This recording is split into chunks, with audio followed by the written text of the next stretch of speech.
Vimeo. Now for live streaming. Some of the settings I mentioned to find like the sweet spot for your machine. Not everyone's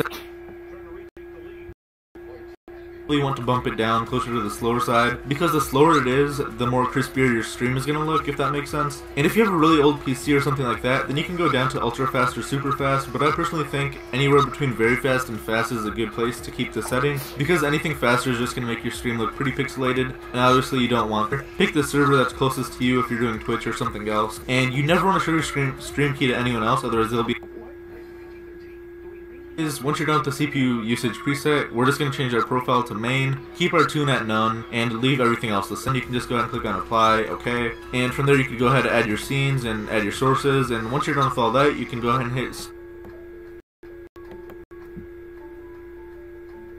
And lastly, you guys should already have this part set up. I'm just going to quickly apply these settings. But lastly, you should already have this part set up, and this is the stream tab right here. And this is where you would pick the service that you would want to stream to, whether that's Twitch, YouTube, Facebook, Dailymotion, and all that good stuff. You'd also want to find your stream key. Every different service has its own stream key, so to find your own specific stream key, all you really have to do is just do a Google search of like stream key space whatever your service provider is, whether that's Twitch, Facebook, YouTube, or whatever. And then from there, just go ahead and copy and paste it into here. Pick the server that's closest to you if you're doing Twitch or something else, and you never want to show your stream key to anyone else, otherwise they'll be able to stream on your profile. Once you're done, you can just go ahead and click on apply, okay, and from there you can go ahead and add your scenes and add your sources, and once you're done with all that, you can go ahead and hit start streaming, and you should have a pretty high quality stream. Anyways guys, that's it for my best streaming settings tutorial on OBS in the year of 2017. As I did say previously, a lot of these settings depend on how good of a PC you have and how good your upload speed is for your internet connection. I wouldn't say it's a bad idea to mess around with some of the settings I mentioned to find like the sweet spot for your machine. Not everyone's settings are going to match up with what I have, so that's why I'm saying it's a good idea to like tweak the settings and find what you think is best for your machine. But anyways, if you do have a good PC and a good internet connection, then the settings that I listed,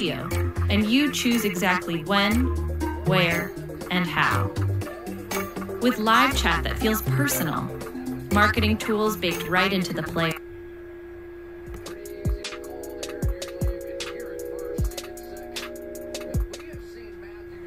Hey guys, what's up? It's Moz here, and welcome back to another video. In today's video, I'm going to be showing you guys the best OBS settings for recording your screen, whether that's Minecraft, CSGO, or really anything on your screen. All this is going to be HD, 1080p, 60 FPS with like no lag whatsoever. And I know I made a video just like this a little over a year ago, but OBS has changed quite a lot since then, so I thought it would be time to make a good update video. And I know that a lot of you guys actually found me from that video, so I thought it would be a good time to just update in general. Hopefully these steps do help you guys out. Before we get started, I just want to say, be sure to hit that like button, share this video with your friends, and go ahead and hit that subscribe button if you haven't already, because I am on more than 25,000 CPU, but for the tutorial I'm actually just going to be using the H.264 one. For rescale output, I like to just leave that unchecked because I don't really mess around with that. For rate control, I just use CBR, which essentially means constant bitrate, and this is basically how crispy and clear you will actually be able to make your video and audio sound after you're done recording. And what I like to use for my bitrate is 40,000, as it gives me like the best quality needed for my videos, but if that's too much for your PC, then you can go ahead and downscale it, depending on the specs of your PC. If you have an older one, definitely downscale it. If you have a really nice computer, then maybe even raise it to 50,000, but I don't recommend going anywhere above 50,000. For my keyframe interval, I like to keep that at 0, and then I have default, main, auto, and then I do use 2-pass encoding. For GPU, I have it at 0, and for B-frames, I have it at 2. And now over to the audio tab. So what I like to do is I like to set it all the way up to the highest, which is actually 320, and the reason I don't set it anywhere lower is because there's not really a reason to downscale it, as we're just going to be doing local recordings, and of course we're going to want the best audio possible, so 320 is just going to be perfect for us. Go ahead and click on apply, and then we can move on to the actual audio tab. So first things first is you want to make sure that your sample rate is going to be the same rate as your actual microphone, and you can check that by going down here, right clicking on that, click on recording devices. From here, find your actual microphone, right click on that, click on properties. From here, click on advanced, and whatever the little number here is, that's what your sample rate should be. So mine's 48,000, so I'm going to keep that at 48,000 right here. If yours is 44,100, go ahead and change it to 44.1, but mine's at 48,000, so I'm just going to keep it like that. For channels, I keep it at stereo. For my desktop audio device, I keep that default. This is going to be your actual like music and like sound from your computer. Just a little bit short inside the 1 second and goal. Hayden is there to stop him. Pretty good job when you've got a wide receiver and Jared Aberderis, who you make a lead blocker on the goal line, jumps right around there, and then it is just Washington stretching, and it's going to be so frustrating to fall right on top of the goal line and not be able to figure out how to do that. He's looking for the first touchdown. They have 4 Prater field goals. Second down and goal. Play action again. Stafford in trouble.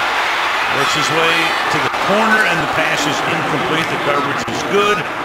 Marvin Jones, the intended receiver. Golden covering on the play. Third down and goal.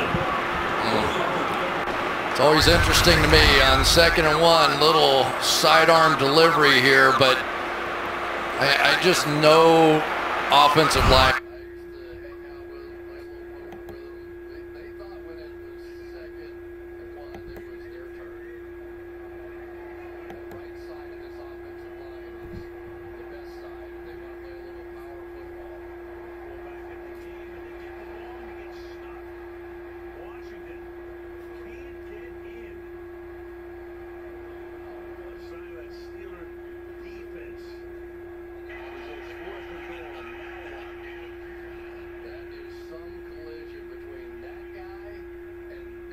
.60 FPS with like no lag whatsoever. And I know I made a video just like this a little over a year ago, but OBS has changed quite a lot since then, so I thought it would be time to make a good update video. And I know that a lot of you guys actually found me from that video already. You can do that by just going here and clicking on the plus button, and from here you can just name your scene, so I'm going to name it screen recording. Once you've done that, you can go ahead and click on OK, and say we want to record our actual screen. All you have to do is just click the plus button right here, click on display capture. From here you can click on OK, pick the monitor you want to record. I'm going to be recording my main one, and I want to capture my cursor, so I'm going to click on OK. And there you go. So if I right click here and click enable preview, as you can see my monitor would be being recorded. And obviously for my case I did do display capture because I do want to record my screen, but you can go ahead and pick game capture or whatever you want if you're going to be recording something else in your case. But once you've got your scenes made up and all that good stuff, I want you guys to head over to the settings button right here, and from here in the general tab you can go ahead and mess around with the theme and the language if you want to. So right here I have English, and then theme is dark. Yours is probably going to be on default. You can change it to dark if you want to. I think it's easier on the eyes, so I keep it like that. From here we're actually going to go ahead and skip over the stream tab, as this is just going to be a video for like record desktop. So I'm just going to go to my desktop, make a new folder, and I'm just going to go ahead and title it videos. If you do have an AMD one, because your PC is going to automatically recognize whether you have an NVIDIA or an AMD GPU. You can actually use the X264 one if you have an NVIDIA, but I don't recommend going anywhere above 50,000. For my keyframe interval, I like to keep that at 0, and then I have default, main, auto, and then I do use 2-pass encoding. For GPU I have it at 0, and for B-frames I have it at 2. And now over to the audio tab. So what I like to do is I like to set it all the way up to the highest, which is actually 3.